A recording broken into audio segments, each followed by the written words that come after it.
So here we have this tarot deck from late 1800s that is called the Maestro Tarot, the Vacchetta deck, or the Naibi deck. And it's really weird. And the more you look at it, the weirder I think it gets. And speaking of weird, there's something about the Devil card that I added at the end, a personal connection I only just realized while making this video. This deck came out 16 years before the famous Rider-Waite-Smith deck, but it already had illustrated minor arcana, which was super rare back then. And most people think the scenes are just decorative, but Giovanni Vacchetta, the guy who made it, buried so many strange details in these cards that you start to wonder, was this guy just showing off his classical education, or was he trying to tell us something? Let's dive in. So first, big clue, card number 5. In Italian tarot, this card is traditionally called Il Papa, the Pope. But Vacchetta changed it to Il Hierophante, the Hierophant. Now, a Hierophant was an ancient Greek priest who revealed sacred mysteries to initiates, someone who shows you hidden spiritual knowledge. It's a much more esoteric, occult term than just Pope. And this is the first tarot deck ever to use that name on the actual card. Now here is the strange part. Vacchetta kept card number 2 as La Papessa, the Poppus, the female Pope. So why change one religious title but not the other? If he was trying to avoid offending the church, he would have changed both, right? The only explanation is that he knew about the occult writings on tarot. The word Hierophant appears in esoteric tarot texts as early as the 1700s. So Vacchetta was definitely aware of the secret tradition. Card 6 gets even stranger. He calls it Amore, love. But next to the title, he adds this phrase, Dolce Travaglio, which means sweet work or sweet struggle. It's the only card in the entire deck with a subtitle. And get this, when you search for that exact phrase in Italian books, it only appears twice. Once, in a translation of the Roman poet Catullus, in a love poem where a woman is desperately pining for her lost lover. The context, it's translating the Latin phrase Iucundo labore. Now look at the card again. Vacchetta wrote Amor in Latin on the pedestal. Why put both Latin and Italian on this one card? Because he's pointing you toward that specific poem. Vacchetta was an educated guy with serious knowledge of Roman literature, so this wasn't an accident. Okay, now this one is dark. Card 16, the Tower. It usually refers to destruction, divine punishment. There's a lightning striking a tower. Vacchetta's version, there's a naked guy who fell from the tower and got impaled on a stalagmite. And through classical literature, there is only one story about someone getting impaled like this, and it's specifically about divine vengeance. It's in book 1 of Virgil's Aeneid, which every Italian school kid would have known by heart. The goddess Juno is ranting about revenge, and she describes how Minerva threw lightning at Ajax and impaled him on a sharp rock while flames shot from his chest. The imagery matches perfectly: lightning, flames, impalement. And now look that shield above the tower gate. It's a bull. And 3 reasons this matter. Vacchetta's name literally means leather worked, someone who tans cowhides. His hometown Torino has a bull on its coat of arms, and the Italian word for tower is torre, like Torino. We don't know, maybe he's just making a pun. On the world card, Vacchetta swapped the positions of the bull and the lion, and this is very rare. Only one other old deck does this, the Vieilleville deck from 1650. But here is the really odd part. He labels the 4 figures with seasons, but he gets them wrong. You know, traditionally the bull represents spring and the eagle represents autumn.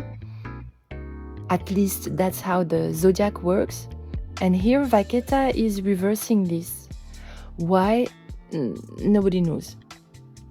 Now look at every sword card in this deck. Every single one, the sword points down. Even the court cards, none of them are holding swords like weapons. Well, except one card, the Justice card.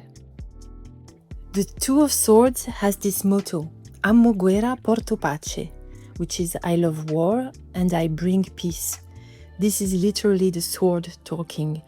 But look how the ribbon is arranged. You could accidentally read it as Guerra porto, amo pace. War I bring, I love peace. Which is almost opposite meaning, and I really don't know if this is intentional ambiguity or not. Now the queens. 2 of the 4 queens are associated with killing. Queen of Swords is carrying a bag. And I don't know, guess what is in this bag? Probably someone's head. There's also a headless body bleeding in the background, and this is likely Judith and Holofernes. Queen of Cups, same pose but with a dead chicken and a butcher knife. Some people say that the Queen of Batons also refers to killing because she's a shepherd with her hand on a sheep's neck, contemplating it. But I don't know, I don't get this vibe from her. With her bare feet and everything, to me there's more of a connection to nature and animals. And the Queen of Coins is very different. She sits on a chair with lion's feet and might have an animal pelt on her shoulder. Now the coins, the pentacles. They show real Roman emperors in a chronological order, Augustus, then others, skipping Caligula. But there is this weird blank shield shape that keeps appearing. It shows up on the 3 of coins, the 6, the 8, the 9, and the 10. And sometimes it's blank, sometimes it has designs. I don't know, it might be a joke, like Vacchetta is showing the deck in the process of being created. Shields waiting to be painted. The King of Coins is depicted as what looks like a Jewish leather worker, touching on that bovine theme again, Vacchetta, leather worker, wearing what might be the badge Jews were forced to wear in medieval Europe. And the coin floating over his head, it shows an hourglass with wings, a time flies symbol.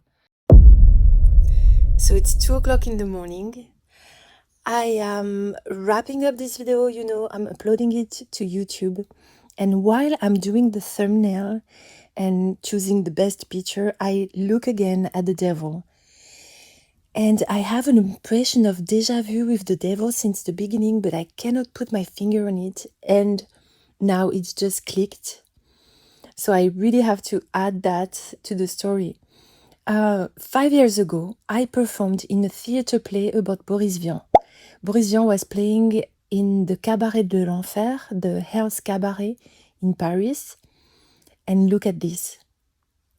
This cannot be a total coincidence. It's the first time I see the devil inside a gigantic mouth like that. In every other tarot devil cards, he's just standing alone in the middle. So I checked out when this cabaret was built. The year is 1892. And the Vacchetta deck was made just 1 year later. I couldn't find any mention of Vacchetta ever being in Paris, so I don't know, there are 2 possibilities. Either he traveled from Turin to Paris, saw the cabaret entrance and sketched it for later, or we are looking at a case of what Carl Jung called the collective unconscious, where different people have the same idea at the same time in different places. If anyone knows anything about a probable connection between Vacchetta and Paris, I'm genuinely curious to know more. So what's going on here? Maybe Vacchetta was just flexing his knowledge of Latin poetry or Roman history, maybe. Or maybe he was also adding a secret layer of meaning that only educated readers would catch. The deck is full of classical references, word plays, visual puns, and details so specific that they can't all be accidents. I think he was clearly telling some kind of story. But 130 years later, we are still trying to figure out what that story was.